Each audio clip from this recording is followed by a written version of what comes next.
Hello, Facebook friends. Here right now, I'm with the Reverend Larry Rice. New Life Evangelistic Center is one of the largest organizations that helps the homeless in St. Louis. We have a monumental event coming up soon, Tuesday. St. Louis will swear in a new mayor, Cara Spencer, and certainly a number of the homeless organizations have some ideas what they'd like to see her do. Certainly, they want to see her address the issue of homelessness in St. Louis. Reverend, what are your thoughts about it? You got a new mayor. What are your thoughts? I think she's going to have to start thinking outside the box. In other words, it can't be business as usual. For the past 10, 15 years, what we've heard is housing first. Well, just putting people in a house is not enough. They need a home. And I'm concerned about her because in order to deal with all the things that need to be done, she's going to have compassion, understanding. She's going to have to bridge in her own life the gap between the haves and the have-nots. She's going to have to be a mayor for all the people of St. Louis, and not just for developers with big money who think that success is going into neighborhoods, just tearing down all existing housing, putting in fancy housing, and pricing people out of the market. She's got to be a mayor for all the people. What have you seen in Cara Spencer's record about the homeless that gives you hope? Well, first of all, let me share one that gives me concern. In order to have it come out of committee, where they were going to be able to address some real deep-seated problems concerning the homeless. For example, the fact that you have to get signatures from all neighbors, or majority of the neighbors in a particular neighborhood, and that was going through committee, and her one vote kept that from being approached in a different way, because what often happens is it just takes one neighbor to breed a lot of fear, and you never see these shelters open and direct services open for the homeless. So it was going through committee, and her one vote kept it from progressing on to the full board when that was being fully explored. Explain this now. It's called it's Platten Petition. It's addressing the whole issue of Platten Petition. It came up at the end of 2023 after the homeless became a very viable issue in that area. It was introduced that a different approach would be taken than the Platten Petition one, and it was coming through committee, and her one vote. And what would that have allowed to be done? It would have allowed shelters to open, places to open, without having to go through that whole Platten Petition, going and get signatures from all the neighbors in the neighborhood and the like. But of course, that was giving residents input into whether a shelter was going to be in their neighborhood. Right. And NIMBY was so prominent, and particularly when Mayor Tashara Jones put the fence all the way around City Hall and all of the major parks in downtown St. Louis, not in my backyard. We have to move from that whole NIMBY approach. Those fences, of course, coming out right now. Well, I hope around City Hall. I hope they are. Let me ask you this. I know I'm getting off the subject. That's okay. What are your thoughts to the fences coming down from around City Hall? I think it is a very good move. It also is fences is a message of, hey, I'm going to deal with these people and not these people, and of course they said the fences were up for over a year, saying for improvements, a year and a half, no improvements, just the fence up. It wasn't being honest. The fences were put up to keep the homeless out from being around City Hall. There has to be other approaches rather than putting fences up in our lives and in our community. What are your thoughts through the fences coming down? I think it's a very positive move that the fences are coming down because of what those fences symbolize. They were part of taken down by Tashara Jones people. Well, they should have done that. They should have done that months ago, and maybe the outcome would have been different if she'd opened her heart to the homeless and would have sat down with homeless advocates more. So, what are some of the first things that you want to see Cara Spencer do when she becomes mayor? I wanted to move beyond the concept of just people housing. Yes, homeless need a place to live. They need housing, but they also need community. It's very important. They need a home. It's like Dorothy and the Wizard of Oz. There's no place like home. There's no place like home. There's no place like home. So there needs to be community. I just returned from a very great community that was working with over 400 chronically homeless people, known as the Community First Village, and just how that was really working there. I think that was in Texas. That was in Austin, Texas. But I think things like that could work here in St. Louis. And what it is, it's a bridge between those that are physically without housing, houseless, and those that may have homes, but there's this great disconnect. There needs to be a coming together, and I believe the whole community would benefit by such a coming together. How is, in terms of the most immediate things that you want her to do? I know at one point Lyda Cruson brought the heads of all the homeless organizations together to talk to them. Is that something you hope will happen? I think it would be. I mean, we weren't included in that. We were kind of set off to the side, but you're going to have to take those that do not receive United Way funding and government funding, those that are there on the daily basis, but may not receive that kind of funding. You need to bring them to the table as well for their input, because they just really want to serve. They want to live out Christ's message. They don't have any special interest of, hey, we've got to keep getting the government funding. Please have it channeled to us so that we can continue to get our salaries paid. No, it can't be that. It's got to be people all over. These people are opening up, winter shelters. People that aren't receiving any government funding. People don't get United Way funding. Just who's ever working with the homeless, bring them to the table. Let's get in some very creative solutions, and let's see that solving the problem of homelessness involves relationship building. It involves more than just giving people a house. For example, our safe houses, a big part of that is building relationships, people, the homeless supporting each other, giving them that opportunity, and giving them a voice, giving the homeless a voice at the table. There's some homeless people out there, you've met them, that should be at that table discussion. So we're just not making plans about them and issues concerning their lives. They have input. We should listen to them. How do you view the way the city has so far dealt with the homeless problem? I think they've allowed, much of that has been determined by Washington, D.C. They come up with programs, and a lot of those programs have to do with, and I'm grateful they do have some of these, for mental health and alcohol, but not everybody has an alcohol problem and a health problem, okay? So again, we have Has the city done a good job in dealing with the homeless problem so far? The city's done a good job in getting money from Washington, but as far as that getting and changing issues in the lives of the homeless, it hasn't. Give you an example. They'll spend maybe $200,000-$300,000 to create per unit for any housing they might do for the homeless, when organizations such as ours, and there's many like that, that could probably do 10 units for that amount of money through just acquiring housing and working with homeless and owning that housing and giving them a sense of ownership. So you want to basically you had some issues with the last administration. Yes, and of course the Slay administration. And the Slay administration, because the Slay administration shut down your headquarters at 1411 Locust. Well, for them, the war on poverty became the war on the impoverished. I mean, we went through a whole lot of stuff people don't even know about. How when people were sleeping in parks, the police would send them and they'd be sleeping on the sidewalk in front of our place. We didn't want people in front of the sidewalks. We didn't want all that trash that was there, but it's all part of the setup to shut us down. And it's so grieving when we talk about community, we talk about relationships. You were there at the Christmas gatherings, the Thanksgiving gatherings. I mean, we had doctors, lawyers, just working side by side with welfare mothers and with the homeless that were out there helping, feeding, interacting. Is that coming together of community that I mentioned that we often don't have at this particular time. People want to plug in. There's good people out there that would like to plug in and be part of the solution rather than be part of the problem. My concern about the Spencer administration is that they're not only will they not maybe help like they should, but I'm concerned that they're going to do things to make it harder for the homeless.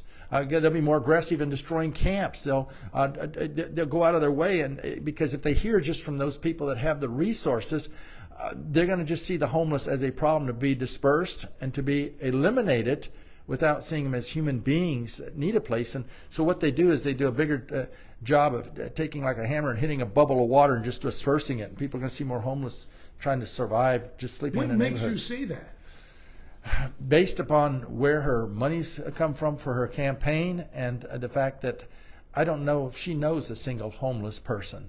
It's knowing them. I mean, this is what makes your program good and what you're doing, and why I feel confident being able to open up with you, and why the homeless do, and what's unique about the stories you do. You've built relationships, and I don't see that relationship building on the part of her administration at this particular point. I didn't see it when she was an alderperson.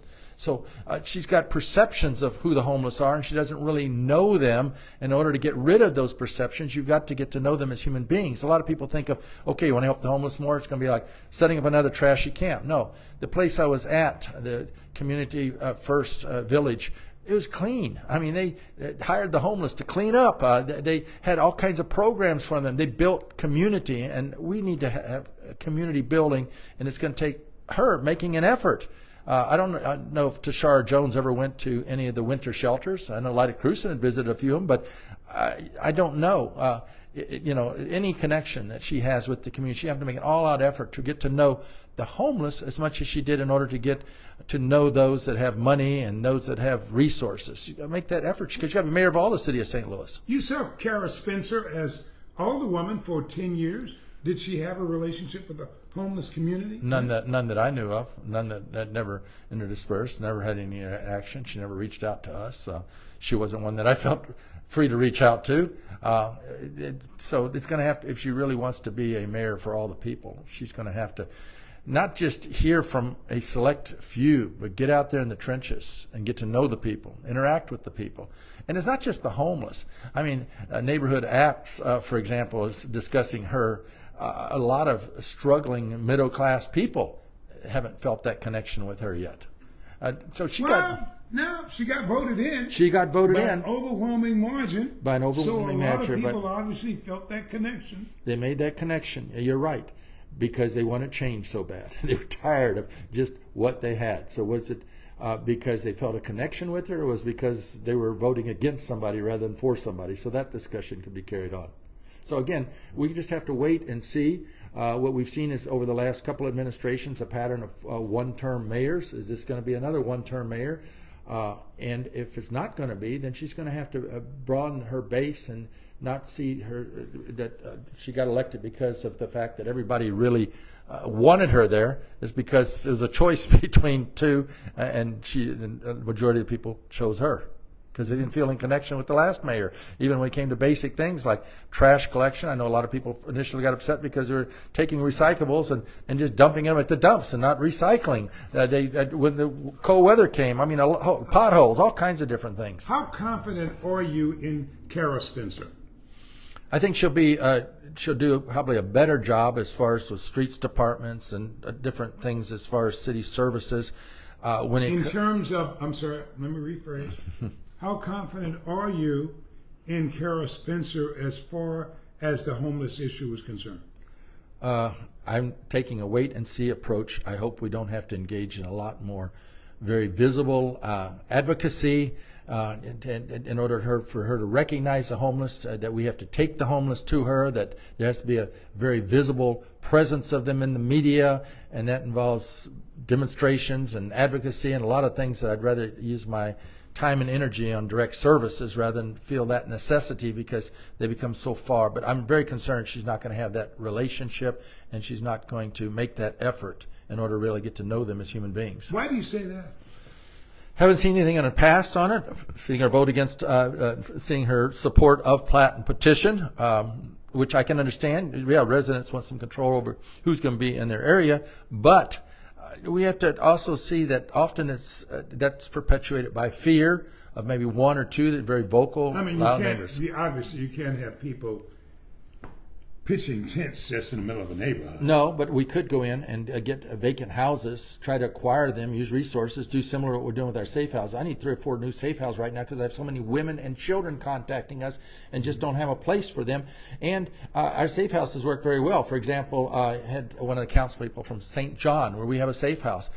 There was a inspector that we were doing some work, and he wanted us to do different things and wanted us actually to go to the city council, which our people did, and let them know we were doing this. We went there, and city council overwhelmingly approved us being there. In fact, one of the council members said, "We didn't even know y'all were there," because what we had is we had scattered site housing with the homeless. So we could do a lot of that. How important is the homeless issue in St. Louis? It's not only important, it's critical. I mean, and people are seeing them more and more. We have to get beyond our perception of them. Again, I feel like the homeless are the most discriminated group against in America because you have people out here that have serious problems that are not getting mental health treatment because they can't just walk into a Malcolm Bliss or state hospital that aren't anymore around. The police they don't have the resources, and they expect the police to solve a problem if somebody's real loud or obnoxious, that hasn't been taking their medication. A person that may even be drunk, they could used to drop them off at detox tanks. There isn't those resources around for them anymore. So the public is seeing these outbursts, these problems, and they're going to become more and more common unless we come up with creative solutions to deal with them. And I believe that there's a number of creative solutions. We need a major low-barrier walk-in shelter. We need a place that homeless can go to during the day. Yeah, I was going to say, one of the things that you had before with New Life at 1411 Locust, a day shelter. Day shelter. People could walk in during the day. We don't have that. We don't have any day shelter. Even when in the cold, bitter days of winter, a lot of them had to leave 6, 7 in the morning because you use multifunctional purposes buildings, and they'd wander the streets all day long. We've seen how vital that service is in Springfield. We have the largest daytime facility in southwestern Missouri, northwestern Arkansas. They come in the morning. They're able to use computers. They have places to do their laundry. They can receive their mail there. They have lockers that they can be at. They got a free store, and they got a place they can just sleep if they wander around all night long. You were trying to get the last administration to approve you for a day shelter, weren't you? Yes, we were. We tried to do that. And I thought, as another thing, Tashara Jones came off looking very well. If she took just one city building and opened up as a day shelter, I would have been happy to stand there with her. You didn't get it under her. Are you going to try to make the same effort under Cara Spencer? Again, I want to see some clues at making the effort. We have 24 hours a day like anybody else. We've got to expand our efforts where we're most productive. And the thing is yes, we have to be light and salt, but is she going to be one that's going to be willing to listen? Is she going to be one that really cares that people, human beings in the city, have a place to go where they can be warm, get multiple assistance, multiple services? It's common sense. All these services that are being provided by a lot of good agencies during the day that also have a disconnect with the homeless. They provide the service. They say, why aren't they going to those services? Because you have to build relationships. A day center helps people to build relationships. You have places that seniors can go to throughout the city, which are wonderful. Seniors come together, helps them deal with their loneliness. Homeless have the same needs. And that's what we see, for example, our facility in Springfield. They come together, they interact, they support, they provide support groups, they build each other up. And then it also opens up doors for us to get them into more long-term programs that we have to help break the cycle of homelessness. So is that you're going to try to continue with your efforts to open a day shelter? Yes, we have a property in mind. My concern, though, is if we acquire this property, it's a church we have in mind that we want to provide a wide variety of services during the day.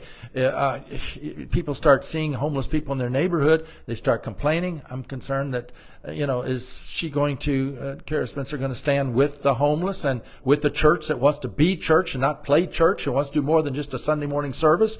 Or is she going to respond to the fears that don't have any basis from people just hearing you may be there in their neighborhood? Like Francis Slay. Yes, he responded to fears. Part of it, I can't totally blame Francis because he was being bombarded by emails from neighbors that had an agenda that wanted to shut it down. And they were blaming the homeless. And when they closed 1411 Locust, people know within months the crime exploded on Washington Street, not by the homeless, but people driving up and down, shooting each other. I mean, it became the Wild West on Washington Street. When you remove the salt from the city in that particular area, all hell broke loose. So yes, I think Cara Spencer can be, but she not only has to see that, well, these are the people who voted for me that live in the houses and the homeless don't have a loud political voice. I don't think she's going to have to remember there's a lot of people that care deeply about those people that don't have a loud political voice, that do have a loud political voice. I think that the downfall of Tashara Jones came on that night when the homeless were camped around her place and homeless advocates were out there and they wanted help. She was determined to shut the camp down and put up the fence. At that point, much of her base just went away. They either didn't vote or they voted against her. And now she's gone. Yes. She's history. Now we're on to Cara Spencer. To Cara Spencer, yeah. Okay, my message to Cara Spencer is, Cara, we want to work with you. But if you're not going to step up and be a mayor for the homeless and the downtrodden, we are going to be there, and we're going to be bringing them to you. So we offer you a choice right now. You take the initiative. You come to them. You come to get to know a homeless. If you don't, and it's only the well-to-do that you're giving access to, that you allow in the office, and you're going to lock the door to everybody else unless they got an appointment and have money to see, well, then we're going to have to bring them to you. We're going to have to camp outside your door. We're going to, because we can't, as ministers and as people that care, we can't ignore these that Jesus said, as often you've done to the least of these, even so you've done to me. Reverend, thank you. God bless you. Appreciate it. And you just heard from Reverend Larry Rice. He heads the New Life Evangelistic Center. They have been helping the homeless in St. Louis for a half a century. 50 years they've been at this.